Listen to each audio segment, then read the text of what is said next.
Hello and welcome to the show. We are here today on BeamNG Drive, taking 3 more vehicles around the Proving Ground circuit and, well, driving them until they fall apart and can no longer drive any further. We start with something quite mad. This is the Firehawk. Now, it's based on a Moonhawk. There's not much Moonhawk really left inside this car, if I'm honest. The engine is a Rolls-Royce aeroplane engine, a V12 up at the front, as you can tell by the massive bonnet. We have 6 wheels on this, 4 wheels doing the steering. We've got, now I will say, when I loaded in this mod, the rear tyres didn't exist. I had to add on whatever I could. I got quite grippy rear tyres. I am concerned about this car for a number of reasons. First of all, it is unbelievably fast, but very difficult to control all of the power, so just simply losing control of the car might be an issue. The other thing we've got to be careful of is, just the sheer length of the car. Don't land on the front too heavily. It's very heavy, so landing on the front is not good.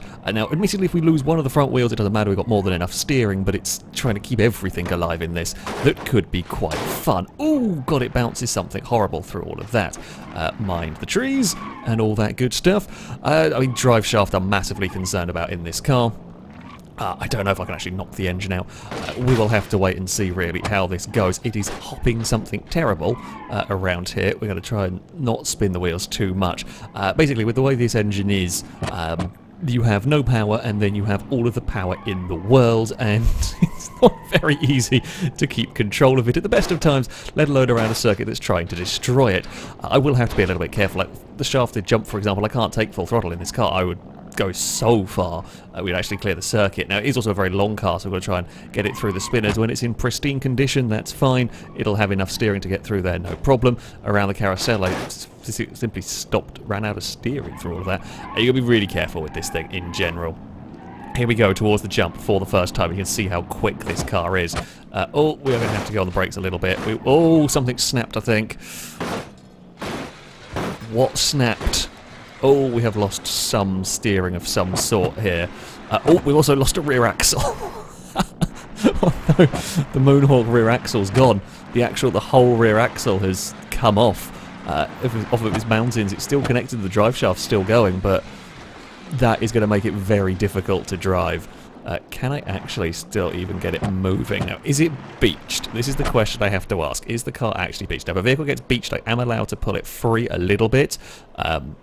Especially when, considering we've got a crash from, oh god, especially considering the condition of this vehicle, we are allowed to unstick beached cars a little bit around here. Come on, Firehawk, we are good to go. So it can clearly still drive. It wasn't that it was dead from that crash. Over rev risk, I've got to be careful of that, of course, as well with the engine. So steering is quite poorly. Power delivery is non-existent. It might make it easier for me to keep control of it. I'm going to get no speed over this jump. The front left wheel is dead. Please don't snap my drive shaft. All the radiator's gone, and that's the least of my concerns currently. So basically, I've got no drive. I've got no real ability to put any power down in this car that might actually preserve it for a little bit longer than some, basically. We've seen this before. If a vehicle gets damaged to the point where it still goes fast enough, so the rule is the cars have to be able to go over 20 miles an hour. If they can't physically get past 20 miles an hour in a place where they should have done, they will be counted out.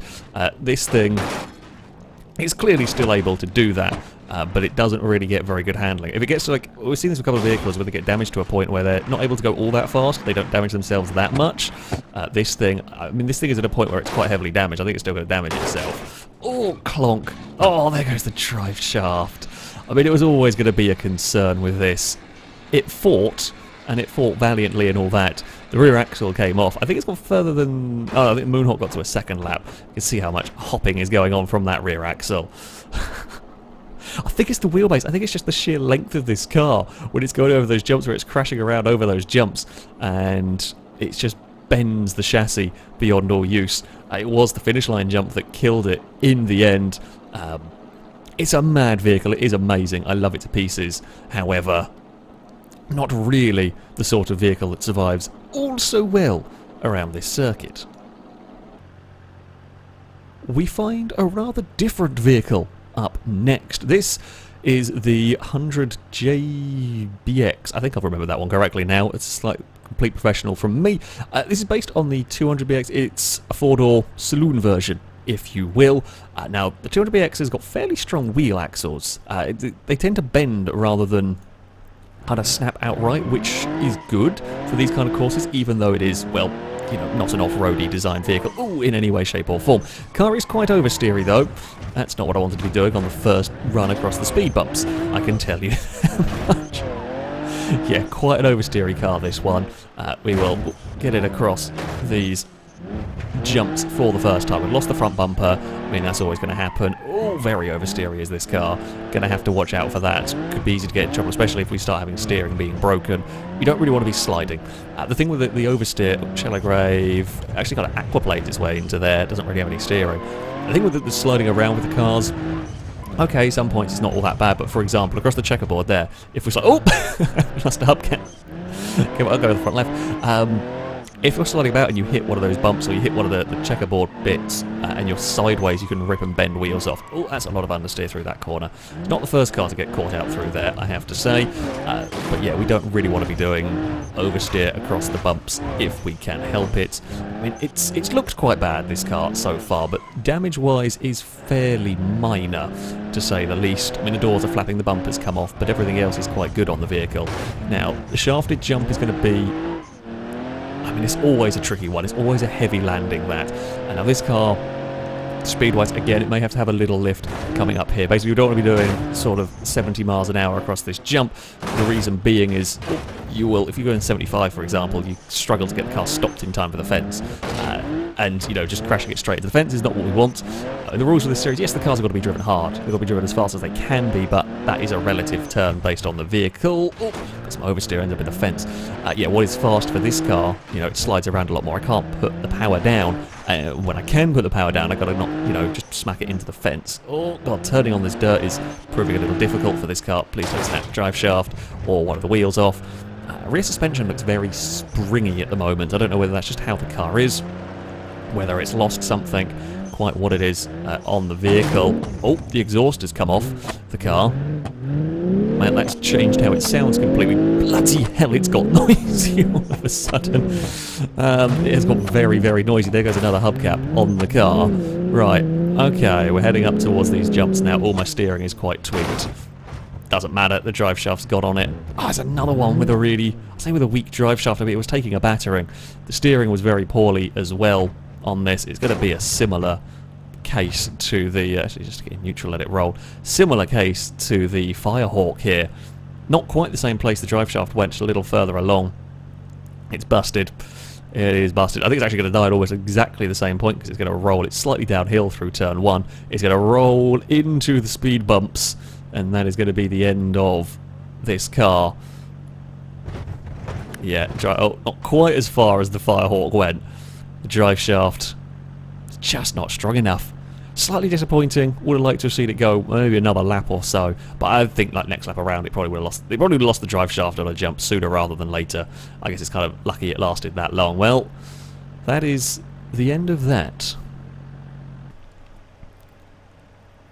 Well, vehicles are falling like flies so far today. Can the ambulance be the one to change this? I do not know. Based on the H-Series, based on the van, it's like a rebodied van, fairly heavy-duty vehicle this. We've got dual wheels at the back.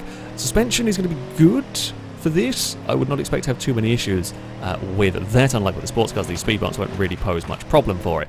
The issue is well, yes, some bits of the vehicle are stronger. The downside, the vehicle's a lot heavier, so the forces going on these landings are quite massive, and that can pose real issues for a vehicle. The drive shaft is the primary concern. If I'm honest, I don't know what it's going to be like. Oh god, can't get it into the water section very easily. But yeah, the drive shaft is the really big concern with these. And this track is worse on drive shafts than we have seen from previous ones, so that's always scary. The other thing is if we don't have a drive shaft issue, steering. If this takes damage to the steering, we're going to have a massive problem because, well, this is the biggest vehicle we've run around this course, and it only just fits through the spinners. Oh!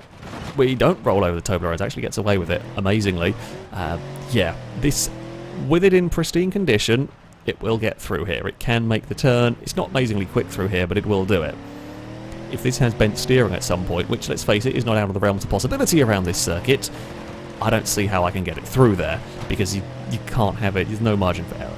You can't miss even slightly on your turning point, and if the car's broken, well, funnily enough, it's not going to want to turn very well through there. So yeah, we are not looking forward to that with a busted car. Oh, the fuel tank, that is not a problem that I foresaw with the ambulance. We have got a fuel tank rupture, so this is going to be a drive until the fuel runs out, and that won't be long.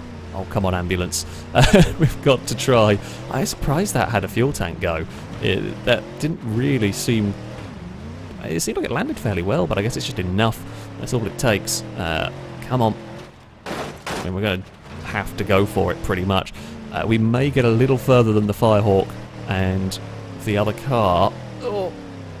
Oh, it's getting very, very perilous, actually, in terms of that fuel. Come on, carry some momentum.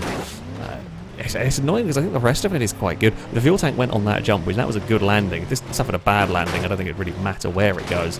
Like one bad landing and that fuel tank's going to go. Don't roll over. I can't roll over because I won't have time to recover it. The fire... Oh, the front brakes are going. I don't quite know why that's the case. The coolant's overheating. Is something on fire in this? Oh, might have something on fire. The engine's cut out, I think.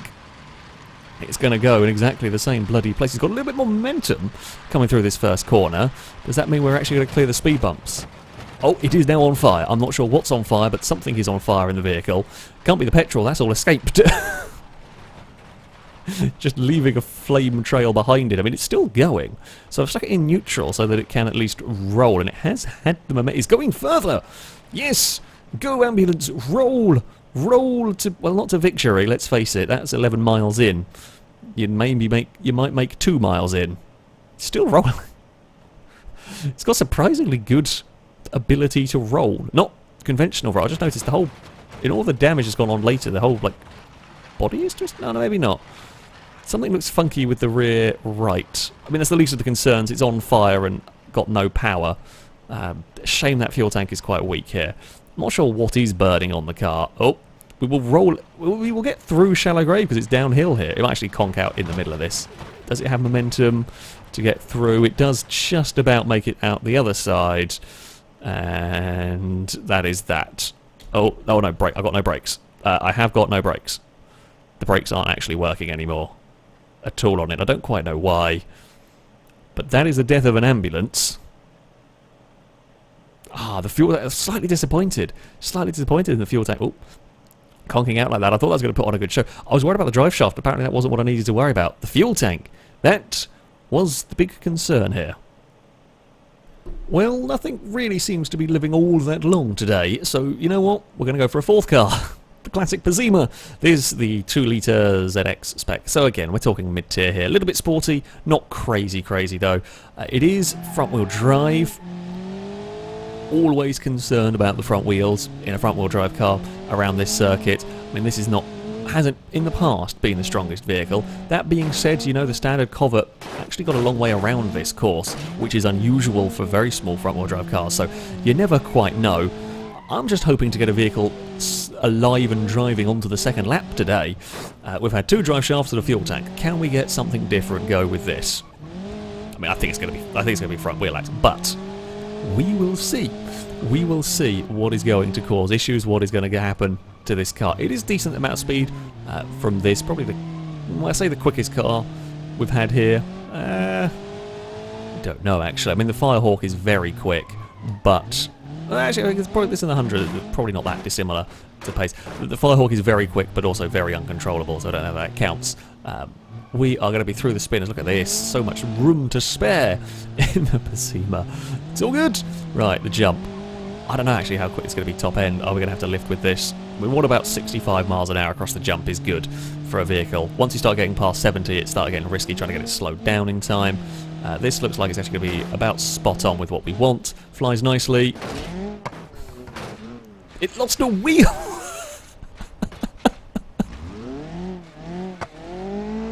It still drives! It's still going! Okay, good news. The diff on this allows it to drive as a one-wheel drive. It hasn't gone out from the crawler. It is still picking up speed. It's still capable of making 30 miles an hour. Now this is going to have issues when it gets to speed bumps, when it gets to the checkerboard. It has lost a wheel, but it is still going. Okay, Fezzama, let's see what you can do around here. Don't land on the other wheel, I need that one. That one's quite vitally important. I thought that was a goner. I thought that was going to be another car dead immediately, but no, the Fezzama, that will soldier on.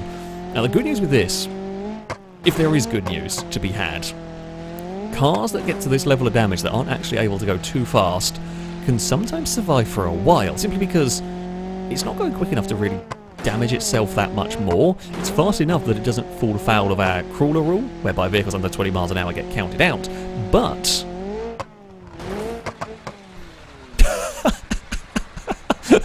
what are these front wheels made of?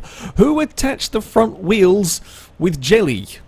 I mean, it's not the best material. Were they super glued on? I mean, it wasn't very good super glue, if I'm honest. I mean, let's put it like this. If we ignore the fact that the wheel axle snapped, which is quite funny, the simple fact of the matter is both the front wheels have fallen off in less than a lap. What is this nonsense? Oh, well, it was spectacular.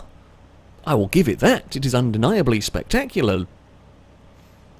Nothing seems to want to survive around this circuit today. I was expecting better than that, I will be honest. So, on to the leaderboard, and, well, we're rather looking at the lower end of it today. The H-Series ambulance goes the furthest, but it wasn't exactly all that far. It goes 26th, it rolls slightly further than the Legrand. That got stuck in the water. The H-Series just going a little bit further. It rolled pretty well. It's about the best thing I can say about the ambulance. After things had died, it could kind of coast for quite a long time. I guess it didn't lose speed across the speed bumps like a lot of other cars when they hit it. The Firehawk, I mean, it was spectacular. For a lap of that thing falling apart, it was amazing how many different things were broken on it by the time the drive shaft finally let go. The 100 JBX, I mean, that was doing okay. That wasn't doing particularly badly, but the drive shaft, again, too fragile on that car, would leave it to die on that jump towards the finish line, and it rolled towards the speed bump. The Fezzama Classic is one of the more spectacularly terrible failures I've seen from a car. Both the front wheels had fallen off before the first lap had been completed. That's not normal for a vehicle around here. Again, you know, sure, that car's not designed for this sort of circuit. That is understandable. The Covert, that is also front-wheel drive and notoriously weak, survived a good 2 or 3 laps. So, yeah, that's not what I was expecting at all. It's a shorter episode today, because everything fell apart. But, there we go. That is going to be it for this episode. As ever, I shall link all the mods used in the description, so you can download them and have a go with them yourself. But that shall be it from me. Thank you all very much for watching, and until next time, a goodbye.